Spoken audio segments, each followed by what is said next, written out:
नमस्कार।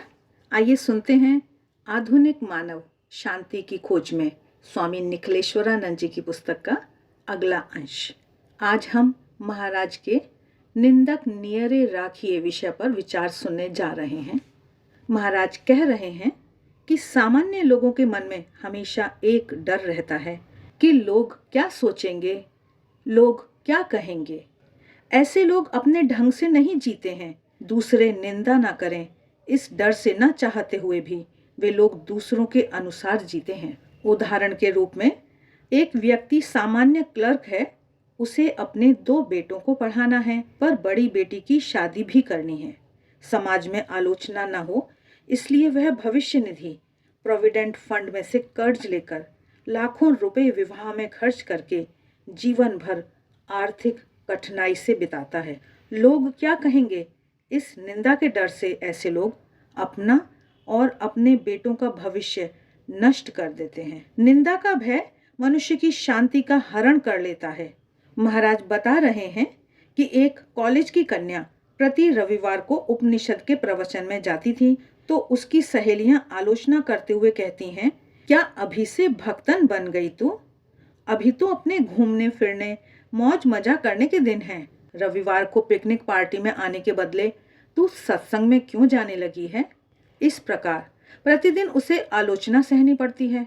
कार्यालय में एक क्लर्क नियमित समय पर आता है, कोई काम पेंडिंग नहीं रखता है, सभी कार्य व्यवस्थित करता है, आने वाले लोगों से कुछ नहीं खाता है, उनसे चाय भी नहीं पीता है। ऐसा कर्मनिष्ठ क्लर्क सभी को खटकता है, उसकी आलोचना करने से कोई नहीं चूकता है। ऐसे कई दृष्टांत हमें जीवन में देखने को मिलते हैं।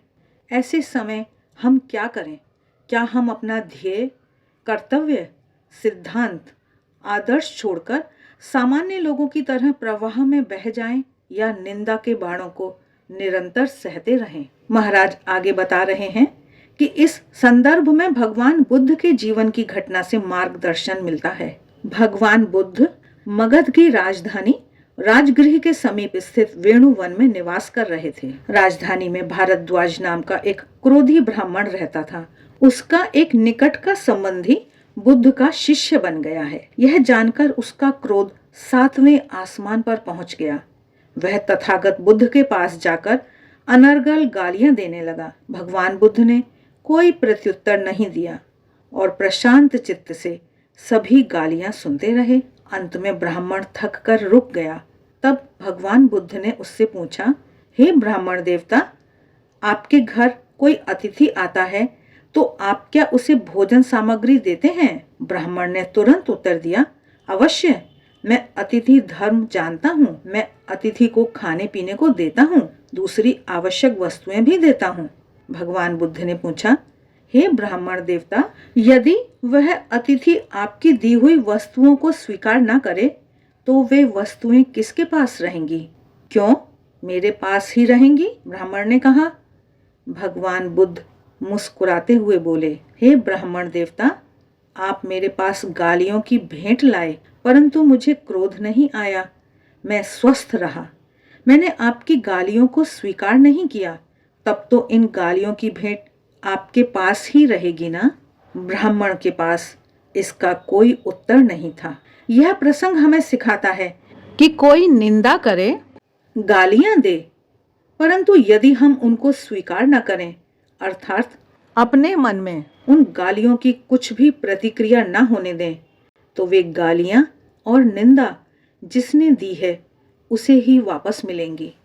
महाराज बता रहे हैं कि स्वामी विवेकानंद जी कहते हैं कि जब कोई तुम्हारी निंदा करे तब तुम उसे आशीर्वाद दो। जरा सोचो तो सही, वे तुम्हारे व्यर्थ के अहम को मिटाकर तुम्हारा कितना भला कर रहे हैं। अहम को मिटाने का कार्य जो साधना से नहीं होता है वह निंदक के द्वारा हो जाता है।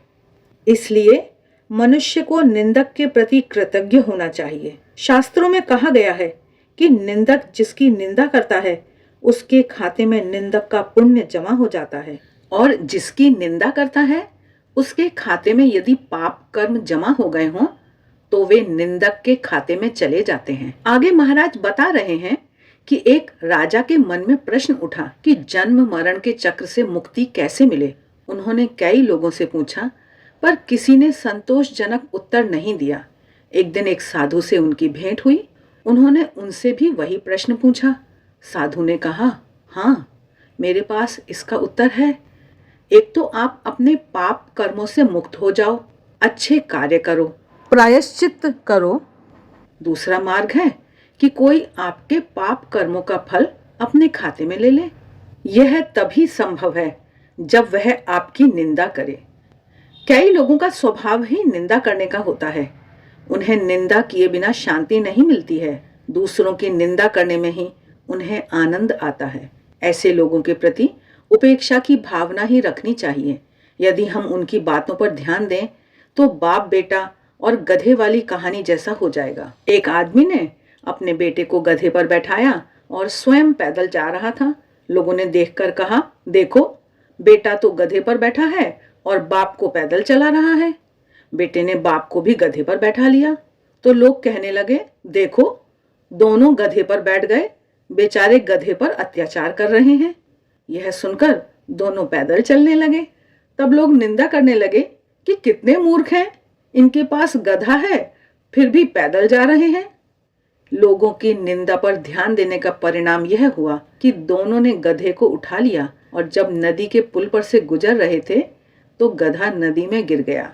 इस प्रकार लोगों की निंदा पर ध्यान देने वाले कभी सुख शांति से जी नहीं सकते। आगे महाराज एक वैरागी साधु की बात बताते हुए बता रहे हैं कि वह साधु अकिंचन था, अपने पास कुछ रखता नहीं था। एक दिन एक तालाब के किनारे वृक्ष के नीचे एक पत्थर को तकिया बनाकर वह सो रहा था। कुछ पनहारिन युवतियां आपस में बातचीत करते करते पानी भरने जा रही थीं। एक ने कहा, देखो, उस वैरागी साधु को भाई साहब को तकिए के बिना नहीं चलता है, इसलिए पत्थर का तकिया बनाया है। वह साधु आंखें बंद किए था किंतु सब सुन रहा था। ये बहनें ठीक ही कह रही हैं, मैंने इतना त्याग किया तो तकिए का त्याग नहीं कर सकता। उसने पत्थर हटा लिया। वापस लौटते समय वे फिर आपस में कहने लगी, साधु सब कुछ त्याग कर सकते हैं पर अहंकार का त्याग नहीं कर सकते हैं। हमने इतनी सी बात की, उसमें इनको इतना बुरा लगा कि पत्थर खिसका दिया। इस तरह जिनको निंदा करनी होती है वे किसी भी बात पर निंदा करेंगे। किसी के मुंह पर ताला तो नहीं लगा सकते हैं, इसलिए निंदा की ओर ध्यान नहीं देना चाहिए। अमेरिका के भूतपूर्व राष्ट्रपति अब्राहम लिंकन ने कहा था, मुझे आलोचना के जितने पत्र आते हैं उनका उत्तर देना तो दूर, यदि उन्हें केवल पढ़ूं तो मुझे दूसरे सब कार्यों को छोड़ना पड़ेगा। मैं तो जितना संभव हो सके उतने अच्छे ढंग से काम करता हूँ। यदि मैं अंत में सफल होता हूँ तो दूसरों ने मेरे विरुद्ध जो कहा है सब बेकार है, और यदि अंत में मैं गलत सिद्ध होता हूँ तो हजारों देवों की शपथ लेकर अपनी सच्चाई को सिद्ध करने का प्रयत्न करूं तो भी कोई अंतर नहीं पड़ेगा। यह बात ध्यान में रखकर व्यक्ति को निंदा की उपेक्षा करके सच्चाई से अपने कार्य में लगे रहना चाहिए। बंगाल के सुप्रसिद्ध विद्वान पंडित ईश्वर चंद्र विद्यासागर को किसी ने कहा कि अमुक व्यक्ति आपकी बहुत निंदा करता है। यह सुनकर कुछ देर सोचने के बाद उन्होंने कहा, मुझे तो याद नहीं कि मैंने उसका कुछ भला किया हो। जिनकी वे सहायता करते थे वे लोग ही पीछे से उनकी निंदा करते थे, लेकिन इससे उनके स्वभाव में कोई परिवर्तन नहीं आया। वे हमेशा दूसरों का भला करते रहे।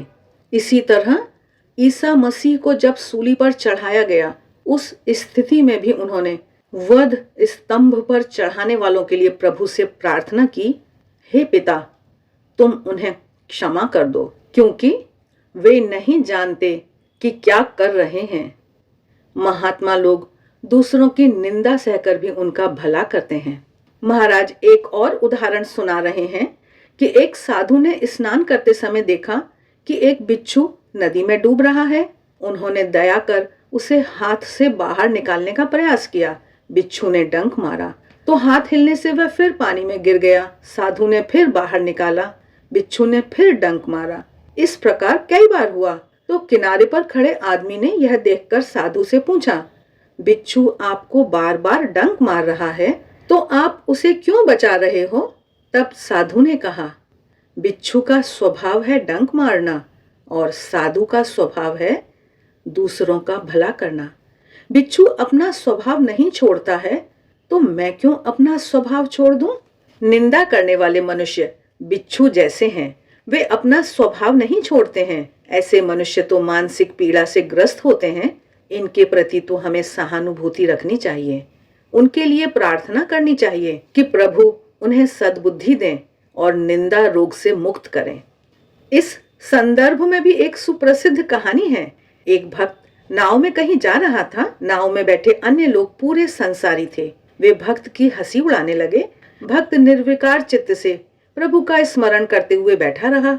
नाव मझधार में पहुंच गई, किंतु ये निंदा करते ही रहे। अंत में भगवान से रहा नहीं गया। उन्होंने तुरंत भक्त के सम्मुख प्रकट होकर कहा, यदि तू कहे तो अभी इस नाव को पलटकर डुबो दूं और तुझे बचा लूं। तब भक्त ने हाथ जोड़कर कहा, प्रभु पलटना ही हो तो नाव नहीं, इनकी बुद्धि पलट दो। इस प्रकार भक्तों, संतों, सज्जनों को भी निंदा का शिकार बनना ही पड़ता है। सामान्य मनुष्य उनकी गतिविधि नहीं समझ सकते हैं, इसलिए ये विशेष निंदा के पात्र बनते हैं। परंतु उन्हें निंदा करने वालों के प्रति कोई द्वेष भाव नहीं होता है। वे अपने ध्येय में, भक्ति में लीन रहते हैं। इसलिए कहावत है, हाथी चले बाजार में, कुत्ते भौंके हजार, साधु को दुर्भाव नहीं, निंदे चाहे संसार। आगे महाराज बता रहे हैं कि स्वामी विवेकानंद जी ने जब रामकृष्ण मिशन की स्थापना की और शिव ज्ञान से जीव सेवा का कार्य आरंभ किया, तब सन्यासियों को रोगी की सेवा करते हुए एवं हिसाब किताब रखते हुए देखकर लोगों ने बहुत आलोचना की। स्वामी विवेकानंद जी ने अपने 2 शिष्य स्वामी कल्याणानंद और स्वामी निश्चयानंद जी को रोगियों की देखभाल के लिए हरिद्वार भेजा था। रामकृष्ण मिशन के साधुओं को तब अन्य साधु समाज के लोग भंगी साधु कहकर पुकारते थे और उन्हें साधु समाज से अलग ही समझते थे। किंतु बाद में धीरे धीरे इस सेवा की महक फैलने लगी। लोग सेवा का मूल्य समझे और अन्य साधु सन्यासी भी सेवा कार्य में लग गए। स्वामी विवेकानंद ने कहा था, प्रत्येक महान कार्य को 3 अवस्थाओं से गुजरना पड़ता है, विरोध, उपेक्षा और स्वीकार। कोई भी व्यक्ति जब दृढ़ संकल्प के साथ क्रांतिकारी परिवर्तन लाने का शुभ कार्य प्रारंभ करता है, तब निंदा की आंधी आती ही है। उसे उसमें से वीरता के साथ प्रशांत चित्त होकर चले जाना है। स्वामी निखिलेश्वरानंद जी अब हमें बता रहे हैं कि जब कोई हमारी निंदा करे तब हमें क्या करना है। नंबर 1, शांत चित्त से मानसिक संतुलन खोए बिना सुने, भावावेश में न आकर बुद्धिपूर्वक विचार करें। नंबर 2, अन्य किसी के द्वारा की गई निंदा हम तक पहुंचे तब तक बदल तो नहीं गई है, इसका पता कर लें, क्योंकि अधिकांश लोगों को नमक मिर्च लगाकर बोलने की आदत होती है। कई लोगों को दोनों पक्ष की निंदा एक दूसरे को कहकर झगड़ा करवाने की आदत होती है। नंबर 3, सच्चाई जानने के बाद उसका विश्लेषण करें कि उसने निंदा क्यों की। प्रत्यक्ष, परोक्ष या आंशिक रूप से यदि हम उसके कारण हों तो तुरंत अपना दोष स्वीकार कर निंदक से क्षमा प्रार्थना करें। इससे जो लोग कल्याण के लिए निंदा करते हैं, जिनकी संख्या बहुत कम होती है, उनकी कृपा दृष्टि हम पर रहेगी और जो ईर्ष्या या अन्य कारणों से निंदा करते हैं, उनका क्रोध भी क्षमा मांगने से शांत हो जाएगा। नंबर 4, यदि निष्पक्ष आत्मविश्लेषण के बाद ऐसा लगे कि हमारा प्रत्यक्ष या परोक्ष कोई दोष नहीं है, अकारण ही निंदक ने निंदा की है, तो समझ लेना कि निंदक ईर्ष्या, रागद्वेष आदि मानसिक रोग से पीड़ित है। ऐसे लोगों के प्रति सहानुभूति रखकर उनका रोग दूर करने के लिए प्रार्थना करें। नंबर 5, निंदक के प्रति हमें कृतज्ञता का भाव रखना चाहिए। वे हमारे क्षुद्र अहम को मिटाकर आध्यात्मिक साधना में सहायक हो रहे हैं। साथ ही अनजाने में वे अपना पुण्य हमारे खाते में और हमारे पाप अपने खाते में जमा कर रहे हैं। नंबर 6, सत्यमेव जयते और जैसी करनी वैसी भरनी, इन सिद्धांतों पर विश्वास रखकर धैर्यपूर्वक निंदा सहन कर लें और क्रिया प्रतिक्रिया के चक्कर के विष चक्र से बचने का प्रयत्न करें। नंबर 7, लोगों के मुंह ताला नहीं लगा सकते। कहावत को ध्यान में रखकर निंदा से विचलित हुए बिना दृढ़ता से अपने सत्य के मार्ग पर अग्रसर होते रहें। अंत में महाराज कह रहे हैं कि संत कबीर की इस वाणी का अनुसरण करके निंदकों को अपने पास रखकर स्वभाव निर्मल बनाएं। कबीरदास जी कहते हैं, निंदक नियरे राखिए आंगन कुटी छवाए, बिन पानी साबुन बिना निर्मल करे सुभाए।